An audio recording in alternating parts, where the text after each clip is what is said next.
भागवतम तृतीय स्कंद और तृतीय अध्याय। प्रसंग है वही विदुर उद्धव संवाद। तो इसमें विदुर जी को वह हृदय विदारक घटना सुनाने से पहले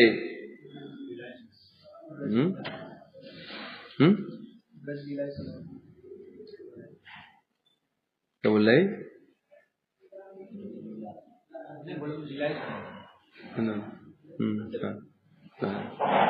क्योंकि उद्धव जी अब विदुर जी को सुनाएंगे कौन सी घटना? हृदय विदारक घटना, जो हृदय को विदीर्ण करने वाली घटना होगी, कृष्ण का सुधाम गमन। उससे पहले उनको कुछ सुखमय लीलाओं का श्रवण करा रहे हैं। उसके पश्चात जब वो लीला सुनाएंगे तो कुछ धैर्य धारण कर सकते हैं। तो कल उन्होंने किस प्रकार से कृष्ण ने ब्रज लीला की, उसके पश्चात मथुरा गए और वहां जाकर के अपने माता पिता को सुखी करने के लिए कंस का वध किया। उसके पश्चात सांदीपनि मुनि के आश्रम में पढ़ने के लिए गए और वहां पर एक बार बस सुनने मात्र से ही याद कर लेते थे।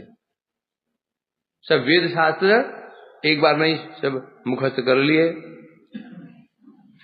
फिर गुरु माता ने कहा, पुत्र दक्षिणा में तो तुम्हें गुरु दक्षिण देना चाहते हो तो मेरा जो पुत्र मर गया है, कई साल पहले समुद्र में गया था, वापस नहीं आया, ले आओ।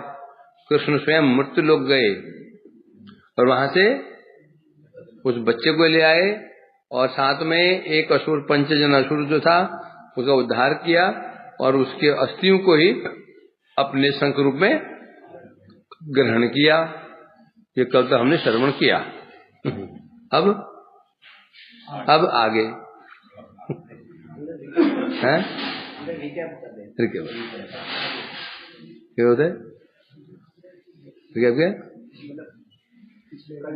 याद दिला रहा हूं, क्योंकि मुझे मालूम पूरे इतने धुरंधर स्मरण शक्ति इतने पर नहीं है, तो मुझे कराना पड़ता है पीछे से। क्योंकि होता है ना, अब घर में तुम्हें बच्चों को देखना पड़ता है, बच्चों को खिलाना पिलाना, बच्चों की पोटी साफ करना, फिर वो ऑफिस जाना, फिर झाड़ू पोछा करना। ये एपिसोड कल शाम को हुआ था, कल सुबेरे। अब दिन में दिया, उसमें तुमने कई काम, पति को खिलाना पिलाना, झाड़ू पोछा करना, कपड़े धोना, व्यस्त रहते हो, भूल जाते हो ना, इसलिए फिर मुझे याद रखना पड़ता है। ऐसा है कि नहीं? ऐसे होता है। इसलिए वो एपिसोड में याद क्यों दिलाते हैं? जानते ये भूल गए होंगे घर का में। अब आगे कंटिन्यू। समाहुता भीष्मक कन्या ये श्रियस वर्णेन बभुषेषाम गांधर्व वृत्त्या मिशताम स्वभागम जहरे पदम मूर्धनि ददत् सुपर्ण। अब उनका कृष्ण अब यहाँ विवाह होना शुरू हो गया। समाहुता भीष्मक कन्या ये श्रीय सवर्ण बभूषया ये शाम। भीष्मक नंदिनी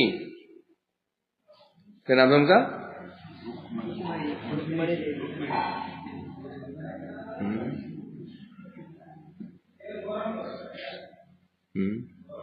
तो बता रहे यहां पर रुक्मिणी जी क्षमा होता ये प्रिय सवर्ण। कैसी हैं वो? सवर्ण श्रीयसम। रुक्मिणी जी देखने में लक्ष्मी जी के समान सुंदर, ये सामान्य अर्थ इसका। तो उनके लावण्य के प्रति आकृष्ट होकर के तो वहां कौन विराजमान थे? राजा लोग विराजमान थे। उद्देश्य क्या था?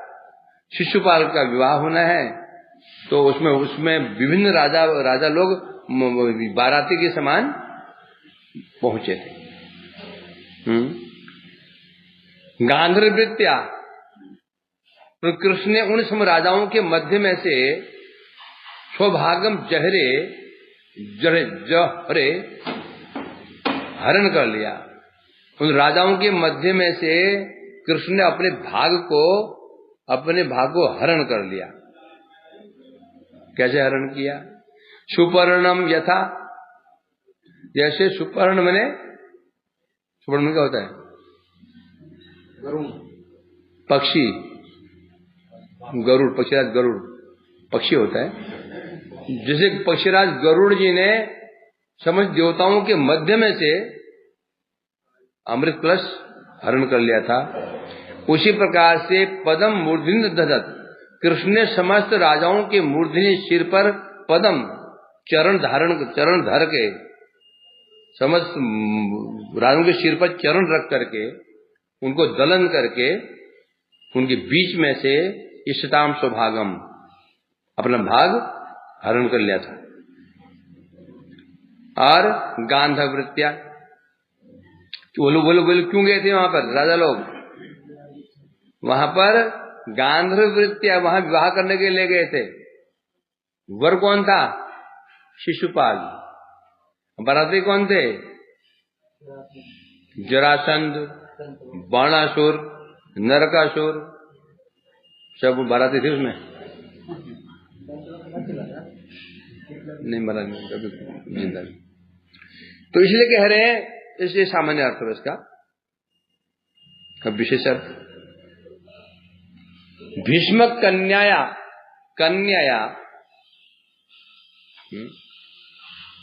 यहां पर तृतीय है, तृतीय विभक्ति है। भीष्म कन्याया मतलब भीष्म की कन्या के द्वारा समाहुता। इसका एक अर्थ यह है, अतएव भीष्म कन्या समाहुता, भीष्म कन्या के द्वारा बुलाए गए राजा लोग। भीष्म कन्या क्या, भीष्म कन्या राजाओं का आह्वान करेगी क्या? नहीं करेगी। क्यों कह रहे हैं? तो बता रहे हैं, श्रिय सवर्णेन, भीष्म कन्या श्रिय सवर्णेन, भीष्म कन्या इतनी सुंदर थी लक्ष्मी के समान, तो उसके रूप लावण्य को देख सुन करके आकर्षित होकर राजा वहां गए थे। ये करती है, समझे नहीं? तो जो कहा भीष्म कन्या के द्वारा आहूत हुए थे, बुलाए गए थे, तात्पर्य क्या हुआ? उन्हें बुलाया नहीं था। भीष्म कन्या का सौंदर्य जो लक्ष्मी के समान पद सुंदरी थी, उसी रूप लावण्य को सुनकर, देख करके, सुन करके हैं सब लोग वहां आकृष्ट हुए थे। यह अर्थ है। अर्थात रुक्मिणी जो यहां बता रहे हैं, रुक्मिणी लक्ष्मी के समान नहीं थी। क्या बता रहे हैं यहां पर? कन्या रुक्मिणी देवी, लक्ष्मी देवी, यहां पर एक अर्थ और ले रहे हैं, अर्थात से रुक्मिणी समान वर्ण जात। अब यहां श्रेय का अर्थ यहां लेंगे रुक्मी। रुक्मी कौन था? भाई। उन राजाओं का आह्वान कौन किया था? रुक्मिणी। भीष्मक जी ने नहीं किया था। भीष्मक तो जाते कृष्ण पति कृष्ण बने, रुक्मी था शिशुपाल आदि का मित्र था वो, उसे मेरे बहन के वश रुक्मी उससे हो। इसलिए यहाँ जो श्रेय है, ये श्रेय यहाँ लक्ष्मी का नाम नहीं है। भीष्मक कन्या ये श्रेय सवर्णेन, अर्थात जिसका वर्ण भीष्मक कन्या रुक्मिणी के समान है। रुक्मी, जिसका वर्ण रंग कैसा है, जिसका शरीर का जो कांति है वह रुक्मिणी के समान है, वह रुक्मी। तो रुक्मी के द्वारा आहूत हुए थे राजा। रुक्मी ने बुलाया था राजाओं को। अच्छा, जो रुक्मी जो शब्द है ये कैसे बना? रुक्मिणी के समान शरीर का वर्ण जिसका है वह रुक्मी। भाई बहन है ना, तो रुक्मी शरीर का रंग भी रुक्मिणी के समान ही था, तो ये कह रहे हैं। तो इसलिए बता रहे हैं, तो ऐसे रुक्मी के द्वारा समाहुता, तो रुक्मी ने जिन्हें समाहुत किया था, आहूत किया था, बुलाया था, किनको बुलाया था? उन राजाओं को बुलाया था। अब यहां बता रहे हैं, परंतु रुक्मिणी देवी ने पहले ही कृष्ण का वर्णन कर लिया था। नारद जी के श्रीमुख से कृष्ण की महिमा सुन सुन के उनकी प्रीति हो गई थी कृष्ण के प्रति, तो उन्हें मन ही मन कृष्ण को पत्र रूप में वर्णन कर लिया था। भीष्म की भी इच्छा थी कि मेरे पुत्र की बात कृष्ण के साथ, बंधु रुक्मी दुष्ट था, उसने अपने माता पिता को डरा करके भय दिखा के चुप करा दिया, और वो शिशुपाल को बोला। क्यों? जानता शिशुपाल बड़ा बलवान है, ये हमारे संबंधी बन जाएगा, तो उसमें इस भाग में उत्तर भारत का राजा को बलवान कौन था उस समय? जरासंध। कंस के बाद वही बलवान था, और समझ गया यदि शिशुपाल से मैं बहन के विवाह कर देता हूं, और शिशुपाल जरासंध का मुंह बोला पुत्र था। जरासंध शिशुपाल को पुत्र कहता था, मुंह बोला पुत्र। और यदि शिशुपाल मेरा जीजा बन जाता है, तो उस समय फिर जरासंध क्या हो जाएगा? मेरे संबंधी बन जाएगा, और फिर मुझे कोई परास्त नहीं कर पाएगा। पहले सारी ये राजनीतिक विचार कर विवाह आदि होते थे, और मोहरा बनती थी कन्याएं। क्या स्थिति थी कि राजनीतिक लाभ के लिए कन्याओं को विवाह कर दिया करते थे। ये राजा बड़ा बलवान है, इसे युद्ध करने में हम हार जाएंगे। अब सोचो, उस शत्रु राजा को मजबूरी में वो राजा क्या करता है, अपने कन्या दे देता, तो कन्या पर क्या क्या बीती होगी? डर के मारे अपने कन्या को दे दिया करते थे। कई ऐसे घटनाएं है ना। तो इसलिए कह रहे हैं यहां पर, रावण क्या था? रावण तो बलवान था ना। जब रावण नागलोक पर आक्रमण किया, तो नागराज परास्त हो गए। उन्होंने उसे बचने के लिए संधि कर ली, अपनी पुत्री कयाधु को अर्पण कर दिया। कयाधु वो नाग कन्या है, वो उसको अर्पण कर दिया। इसीलिए कयाधु भक्त क्यों है? क्यों? नागवंश भगवान सूर्य भक्त रहा है, उसमें कुलंगार पैदा हो गया ये कालिया परंतु भक्त रहा है नागलोक। इसलिए कह रहे हैं यहां पर उसी प्रकार से, तो रुक्मिणी ने पहले पत्र लिख दिया था कृष्ण को कि कृष्ण मैंने आपको वर्ण कर लिया, अब क्या चाहते हैं कि सिंह के भाग को शियार लेके चला जाए? सिंह का जो भाग होता है उसे शियार लेकर चला जाए? क्या ये आप इसको आपको अच्छा लगेगा? ये यदि आप नहीं आए तो विवाह तो मैं आपसे करूं, नहीं आया तो मैं देह त्याग कर दूंगी। तो उस पत्र को पढ़कर के कृष्ण रातों रात चले वहां से, और एक ही रात में पहुंच गए कुंडी नगर। कहां से? द्वारका। रात में निकल पड़े, और प्रातःकाल में पहुंच भी गए थे। और साथ में कौन था? अकेले गए, पीछे बलदेव जी गए थे सेना लेकर के, अकेले गए। इसलिए कह रहे हैं यहां पर, तो वहां पर क्या बता रहे? रुक्मिणी ने किसी बुलाया नहीं, रुक्मिणी की बुलाएगी। तो इसमें लिखा है भीष्म कन्या समाहुता, दो अर्थ है। भीष्म कन्या ने बुलाया, ये भी ठीक है। किस रूप में? भीष्म कन्या श्रीया सवर्णेन। भीष्म कन्या की जो श्रीय माने सुंदरता, भीष्म कन्या की सुंदरता ऐसी थी कि जिसने सुना वही मुग्ध हो गया, आकृष्ट होकर के आ गए थे। या फिर भीष्म कन्या श्रीय सवर्णेन, भीष्म कन्या के समान जिसकी अंग की कांति है, सवर्ण माने समान अंग कांति है, उसने बुलाया था। कौन था वो? रुक्मी ने बुलाया था। जैसा भी हो, समाहुता अर्थ वहां पर उनका आवाहन किया था, उनको निमंत्रण दिया था रुक्मिणी के द्वारा। जो राजा लोग आए थे, और कृष्ण ने क्या किया? मूर्धनि पदम दधत। जो राजा, बड़े बलवान राजा आए थे, उनके सिर पर पैर रख करके, मतलब सिर पर क्या, उनके सिर पर चढ़ गए थे क्या? पैर में हो गया, उनको रौंद करके, रौंदते हुए उनको परास्त करके सौभाग्यम जहरे, अपने भाग का हरण कर लिया, छीन लिया उनसे। अर्थात उन्होंने रुक्मिणी से हरण किया। राजा कैसे थे तब बता रहे हैं, ये शाम गंधर्व वृत्तिया, अर्थात राजा क्यों आए थे? शिशुपाल को वर रूप में नियुक्त करके साथ में राजा लोग आए थे, यह वर यात्री रूप में क्यों आए थे? उनकी चिंता लगी थी कि कृष्ण ना आ जाए, कृष्ण ना आ जाए, तो इस भय से ही वो लोग चौकन्ने थे, और जो डर था ये होता है। कृष्ण आए मिष्टाम, उन्हें भय था मिष्टाम, कब कृष्ण आ जाए, कब कृष्ण आ जाए, कब कृष्ण आ जाए, कब हरण ना कर ले। तो वो वहां की रक्षा कर रहे थे कि कृष्ण ना पहुंच जाए, परंतु कृष्ण पहुंच ही गए। जहां चिंता करो किसी की ऐसे होता है। भीष्म कन्या अर्थे सवर्ण मातृतया आहुता, दो अर्थ बता रहे हैं यहाँ पे मधुचार्य जी कह रहे हैं। भीष्म कन्या आहुता, भीष्म कन्या ने बुलाया, मतलब भीष्म कन्या का जो वर्ण था, स्ववर्ण था, सुंदर शरीर की अंकांति थी, उसके द्वारा आहुता बुलाया नहीं, मतलब आ गए, आकृष्ट होकर आ गए। भौरे फूल भौरू को बुलाते हैं।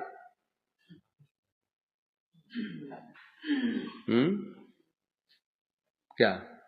पुष्पेन समाहुता भृंगा, शब्द क्या है? पुष्पेन समाहुता भृंगा, मतलब फूलों के द्वारा बुलाए गए भौरे। क्या फूल के बुलाता है क्या? नहीं, अर्थात फूल सुगंध, उसके जब सुगंध भौरों की नाक में जाते हैं तो वे दौड़ चले आते हैं। तो परंतु निमंत्रण तो फूलों ने दिया ना, निमंत्रण कौन दिया? फूलों ने दिया। किसके माध्यम से? अपने सुगंध के माध्यम से। इसलिए कहा है, बता रहे हैं यहाँ पर इस प्रकार से सुपर्ण सुप्रानंदात काकुत्सो वाच संस्थिते, अर्थात सुपर्ण मतलब गरुड़ जी, गरुड़, यहाँ सुपर्ण का गरुड़, सुपर्ण में होता है पक्षी होता है। अब पक्षी में जो श्रेष्ठ गरुड़ जी हैं, गरुड़ जैसे स्वर्ग में गए अपने माता जी को दासत्व से मुक्त करने के लिए, क्योंकि कद्रु की क्या, कद्रु सर्प की माता कद्रु का क्या शर्त थी? तुम स्वर्ग से अमृत का कलश ले आओ, अपने माँ को दासी पद से मुक्त कर दो। तब माँ के लिए गरुड़ पहुंचे उस अमृत कलश लाने के लिए, और सब युद्ध हो गया। युद्ध वो सामने इंद्र सेना लेके इंद्र सामने आ गए। एक पंख मारा उन्होंने, ऐरावत कहां से कहां उड़ गया, ऐसे ही मारा पंख से, हवा से ही। एक पंख मारते हैं, कुछ कहां से कहां उड़ के चले जाते हैं। तब इंद्र हार के बोले गरुड़ तुम तो भगवान भक्त हो, वैष्णव हो, क्या कर रहे हो, ये ऐसे क्यों कर रहे हो? तुम तो मर्यादा जानते हो ना, ये तो जो ये पाली जाती है स्वर्ग की वस्तु है। बोला मैं क्या करूं, मुझे माँ को मुक्त करना है। तो उन्होंने कहा, तो इंद्र ने कहा ऐसे काम करो कि तुम्हारा काम भी हमारा काम भी हो जाए, मतलब इसका सामान्य रह जाए, तुम्हारी माँ भी मुक्त हो जाए। तो उसने ठीक है। तब इंद्र ने कहा, क्योंकि गरुड़ भक्त हैं, वो तो गरुड़ कपट करना नहीं जानते हैं। इंद्र गरुड़ भक्त को कपट नहीं कर सकते हैं। इंद्र ने कहा कपटों में मैं चतुर हूं, मैं तो युक्त बता दूं, तुम अमृत दिखाना उनको, सर्प को ये कह देना जाओ पहले स्नान करके आओ कुंड में, क्योंकि अमृत को स्नान करके पवित्र होकर पान किया जाता है, और इसको कुछ के ऊपर रख देना, और बस वहां रखते तुम्हारी मां मुक्त हो जाएगी, और हम इसको उठा के ले आएंगे, चोरी कर ले आएंगे। यही हुआ, अमृत कलश दे दिया और मां मुक्त हो गई। गरुड़ ने कहा भाई पहले तो स्नान कर लो, पवित्र होके ग्रहण करना चाहिए। तो स्नान करने के लिए गए, और वहां गरुड़ आए, उठा करके इंद्र से चले गए। तो ये युक्ति कौन दिया था उसको? गरुड़ को पता नहीं, गरुड़ सीधे साधे, गरुड़ भक्त होते हैं, उन्हें कपट करना नहीं आता। ये इंद्र एक्सपर्ट है, इंद्र बड़े एक्सपर्ट है, कैसे क्या करना बहुत चतुर है। वही काम हुआ, दोनों काम हो गया। इस प्रकार से अब विवाह होगा उनका। नागिनी जीती कुकुद्भिनो अभिद्ध नशोदमित्वा स्वयंवरे नाग्यतिम वाह तद भग्नमानानपि गृद्धतो अज्ञान जग्ने अक्षत शस्त्रभित स्वशस्त्रे।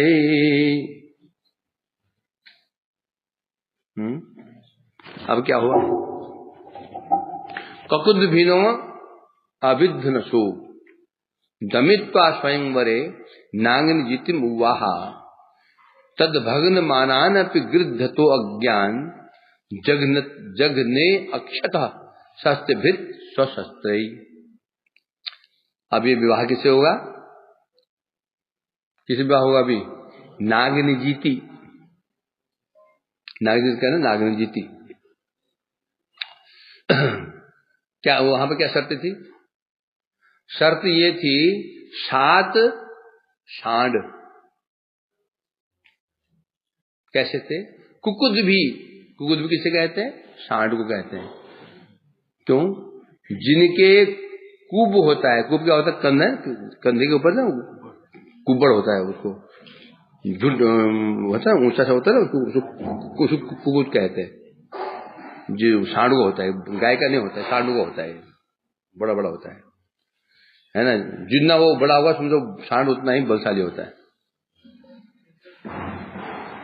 सांड जितना जब बड़ा होगा ना उसका कुकुद, समझो ये इतना बलवान सांड होता है।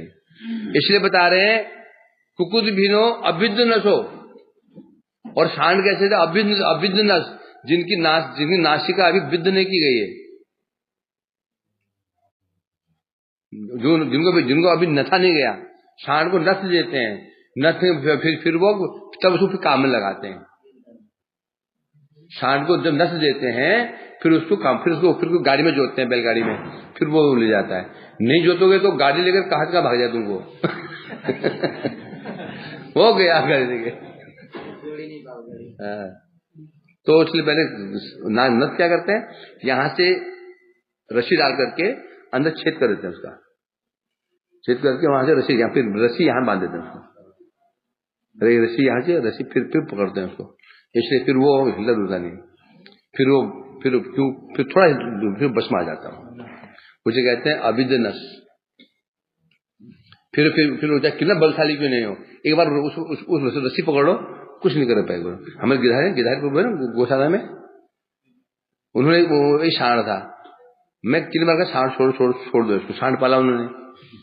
और सांड बहुत अच्छा था, उनको चाटता था, विशाल सांड था, लंबा था, तो उसे चाटता था, पास में आ जाता था। मैं तो उसे डर के दूर भाग जाता। तो एक दिन पता नहीं क्या हो, उसको ना वो छानी में घास दे रहे थे, पता नहीं क्या उसको हो जाए, उसने एक झटका मारा, नीचे गिर गया और शीशे में पिस रहा था, ऐसे पिस रहा उनको। वहां कोई था ही नहीं उसमें, और वो ऐसा अरुण सा वो घर गया था, कोई नहीं था, जमीन पर रगड़ रहा उनको। तो वो तो अच्छा हुआ कि उसे नाक में मतलब कि उसको नस दिया था, नथा हुआ था, तो उन्होंने हाथ पीछे करके ना उसे नस वो नस हाथ में, रस्सी हाथ में आ गई, तो बच गए, नहीं तो उनकी छुट्टी हो जाती। फिर क्या किया उन्होंने? अब मैंने कहा आप तो छोड़ो इसको। तो फिर क्या हुआ, तो गांव में बात चल गई, तो एक व्यक्ति आए, सांड मेरे को दे दो, दे दिया, सांड दे दिया। और सांड दे दिया तो पता चला कि वो महाबनों के मुसलमान लेके चला गया उसको, वो मुसलमान था। तो फिर मैं गाड़ी मैंने की गांव से, मुझे काट देगा तो हमारा पाप लग जाएगा। फिर मैं आदमी लेके उस घर में गया जहाँ सांड बंधा था, मुसलमान था। बोले महाराज ये सांड कैसा है? तो 2 दिन खाया पिया नहीं, कोई खाते पीता नहीं, पर बैठे रहते। अच्छा उसको याद आ रही है, 2 दिन पानी भी नहीं पिया, खाया भी नहीं, पड़ा हुआ ऐसे चक्कर पे। तो फिर क्या किया जाए, फिर मैंने उसको फिर गाड़ी में लदवा कर फिर उसको फिर ले आए उसको लाके, फिर एक किसान था गाँव में, उसको दे दिया, फिर उससे वो हल जोता था, ऐसा। मैंने काट दिया तो गाय मुसलमान काट दे गाय सैंड को तो हमारा पता क्या क्या दुर्गति हो जाएगी। तो मैंने कहा भागा मैं उसमें गया, अगले दिन गया वहां। ये पता चला कि मुसलमान था, गाँव ने कहा मैं तुरंत एक वो मैक्स है ना फुट ट्रक होता है, अपने पैसे बुक किया मैंने और मैं बुक किया, गाँव 2 लोगों को लेकर गया मैं। तो मैं सोचा मैं देंगे कि नहीं देंगे, वगैरह महाराज ले जाओ उसको, ये तो कुछ खा पी नहीं रहा है, मर जाएगा तो ये। और सांड भी बिल्कुल पड़ा हुआ ऐसे, और मैं हाथ लगाया मारता भी मारा भी नहीं ऐसे शांत रहा।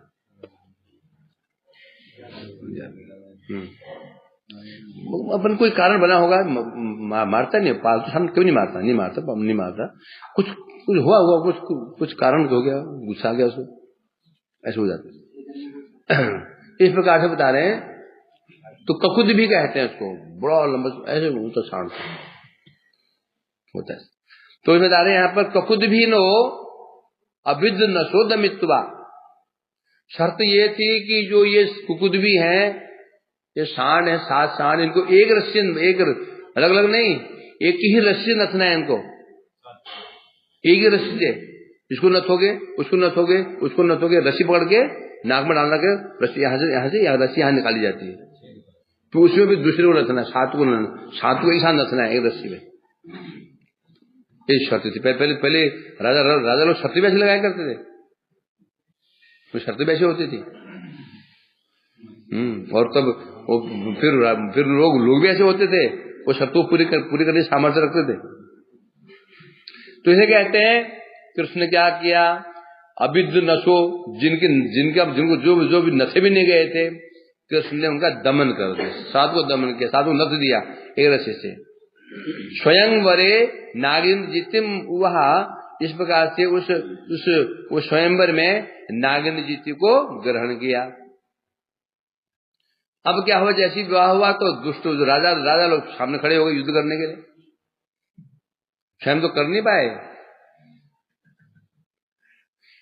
तद भग्न मानानपि गृह्यतो अज्ञान, तद भग्न मान, पहले तो उन्होंने चेष्टा की थी, सांड ने पट के मारा उनको, तो शरीर पहले टूट फूट गया था, कोई यहाँ पड़ा हुआ वहां पड़ा हुआ है। जैसे कृष्ण ने शर्त पूरी की, गृध्य तो जिनके हृदय में चाह थी, नागिनी जी को प्राप्त करने की बड़ी चाह थी, सुंदरता थी, लोभ था, तो जैसे कृष्ण ने वो जीत लिया है, तो क्या किया, शस्त्र भित्त सशस्त्र, हाथ में सबने शस्त्र धारण कर लिए, कृष्ण को घेर लिया, सबने शस्त्रों से कृष्ण को ढक दिया। कृष्ण ने क्या किया, अक्षत सभित सशस्त्र, कृष्ण ने अपने शस्त्र के द्वारा उन सबका दमन कर दिया। टीका में कह रहे हैं ककुद भी न, ककुद बोलिते विशेर स्कंदे झूठी, ककुद कहने से जो बैल होता है वृष्ट स्थान में जो उसका झूठी, उसे कहते हैं ककुद। अविद्ध नासिक, जिनकी अभी नासिका अभी विधि में नहीं थी।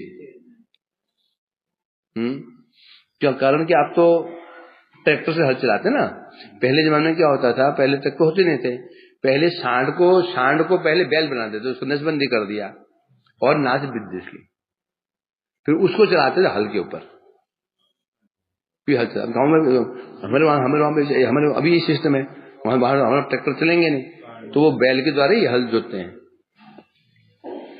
बैल के द्वारा हल जोतते हैं। पहले उसको नसबंदी कर देते हैं उसके पश्चात फिर उसको नाक फिर करने जोड़ नहीं पड़ती, नसबंदी कर फिर जोड़नी पड़ती, या कोई बलवान होता फिर उसको नाक छिद देते हैं, क्यों हमारे बैल बहुत बड़े बैल नहीं होते हैं, तो उनको नसबंदी करते हैं, हम नाक छिदते नहीं है, क्योंकि बलशाली नहीं होते हैं। यहाँ के बैल होते हैं बड़े, तो उनकी है मोड़ने के लिए जरूरत पड़ती है, नहीं क्यों मुड़ जाते, हल घुमाते ना, पता होता है, समझते हैं, बोल होठ बोलो, हिंदी में पहाड़ी में होठ मैंने होता है घूमना, है ना, होठ कहते हैं, वो अपने आप घूम जाता है। तुम वहां कहते हैं हम जो अल्मोड़ा कहते हैं नहीं, तो वहां पर हल चलाया था उसने, उसने क्या ना हर्ष ने भी गौर ने भी हल चलाया था। वो जो वो जब जब खेत समझोगे ना, वो जो होठ को ना वो अपने आप घूम जाता है, ऐसी होता है तो होठ कहते हैं घूम जाता है। तो इसलिए कहते हैं, तो इस प्रकार से बता रहे हैं यहाँ पर। हाँ, तो उन बैलों को नथना था, शर्त ये थी। तो सात जो अविद्ध नस अनथे हुए जो बैल थे, सांड, बैल नहीं सांड, सांड को जब नसबंदी में बैल कहते हैं, सांड नहीं कहते, बैल कहते हैं उसको, बैल सांड। तो बस तब उसको सांडू को नसना था, कृष्ण ने नस दिया। और जब नस दिया तो जब उसके सामने वो राजा लोग आ गए और वहां क्या किया उन्होंने, तहाते पूर्वे विषय द्वारा भगन गात्र, विषय द्वारा भगन गात्र। पहले तो जब वो चेष्टा करने के लिए गए तो शान ने पटक पटक मारा उनको, ये हाथ में पैर टूटा, आधा तो ऐसे अधमरे हुए थे। लालच तो मन में होता ही है। ये कृष्ण ने जीत लिया तो सामने अस्त्र लेके खड़े हो गए सामने। तो फिर कैसे बता रहे हैं यहां पर, अर्थात कन्या प्राप्त करने की लालसा से शस्त्र के द्वारा कृष्ण आक्रमण करने किया। इतने राजा थे, कृष्ण को आच्छादन कर दिया, अस्त्रों से कृष्ण को ढक दिया सबने, ऐसे अस्त्र चलाए। परंतु अक्षत अवस्था है, कृष्ण अक्षत, अर्थात कृष्ण कोई बिगड़ा ही नहीं, बाल बका नहीं हुआ। और उन्होंने स्वस्थ रहे, अपने शस्त्र के द्वारा उनका विनाश कर दिया। अरे शस्त्र क्या है? बस शस्त्र होता है, शस्त्र क्या होता है भाई? राजा ने तलवार से सिर काट दिया शत्रु का। अब क्या बोलेगा अपनी तलवार से? क्या कि और तलवार उधार लगेगा? ये शस्त्र क्यों बोला? अपने शस्त्र से? अरे शस्त्र अपना ही तो होता है, बोले क्या है? पुलिस वाले ने अपनी गन से डाकू मार दिया। ये सेंटेंस ठीक है नहीं है श्याम? क्यों नहीं है? तो क्या क्यों बोल रहे हैं? यहाँ क्यों बोला? कोई तो रहस्य होगा ना, रहस्य है। सौ मने निज जन, अपने अस्त्र से नहीं मारा, सौ के अस्त्र से मारा। अपने अस्त्र शब्द क्या है? स्वास्त्र, अपना अस्त्र से नहीं मारा, स्व के अस्त्र से मारा। ये सौ कौन है? निज जन। कौन निज जन? जैसे अर्जुन आदि जो भगवान के निज जन है, वही भगवान का अस्त्र है। अर्थात जो उनके स्व अपने अर्जुन उनके भक्त है, उसके अस्त्र के द्वारा उनका विनाश का, अर्थात अर्जुन आदि के द्वारा उनका विनाश करवाया। अर्थात अर्जुन आदि में अपनी शक्ति का आवेश कराने के कारण यहां क्या बोला गया? निजे। इस प्रकार से अर्जुन कृष्ण ने अर्जुन आदि के द्वारा विनाश करवाया, उसमें हम नहीं करेंगे। इसलिए बताया स्व शस्त्र, स्व मने अर्जुन, अर्जुन के अस्त्र से उनका विनाश करवाया, अपना अस्त्र विनाश नहीं किया। इस प्रकार से बताया 10वें स्कंद में ये सब वर्णन किया गया। ये 10वें से नहीं मिलेगा, परंतु ये जब कर्म संदर्भ पढ़ेंगे उसी टीका में ये सब आएगा। ये अब पढ़ोगे उसमें नहीं होगा। ये मीनिंग में कहा है? ऐसा नहीं है। ये टीकाएं हैं, ये टीका कहते हैं। स्वशस्त्र क्यों बोला? हर कोई व्यक्ति अपनी तलवार से मारेगा ना। एक और तलवार मांग के लाएगा इसे, फिर मैं वापस कर दूंगा। स्व का अर्थ होता है निज जन, अर्थात अपने जो भक्त होते हैं, जो अर्जुन आदि, उनके अस्त्रों से ही उनको विनाश करवाया।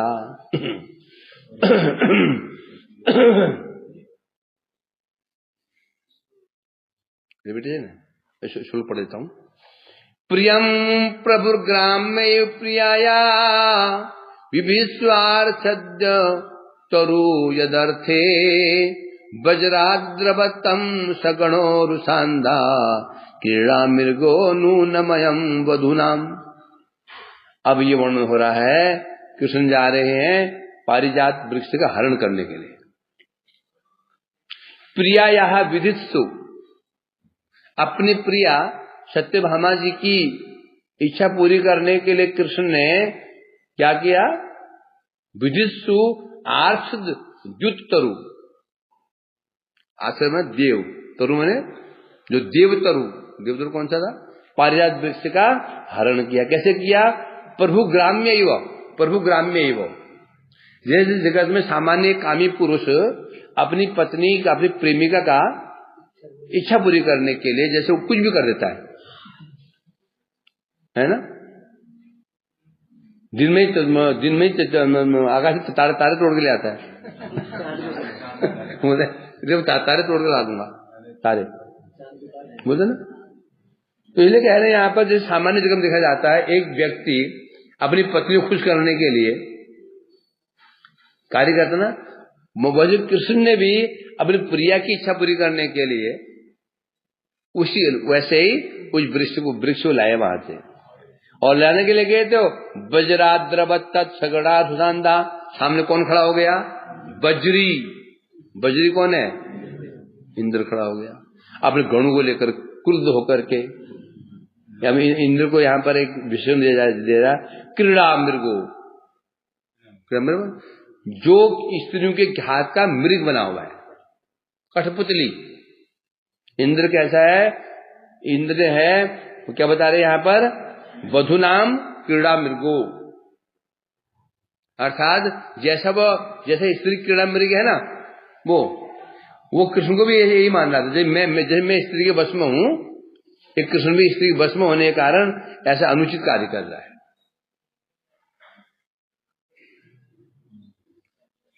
विश्राम है इसके आगे कल प्रातः। तब तक के लिए नमस्कार। आज जोड़ी बनाओ, श्लोक करो। आज दिन थोड़ी दिन का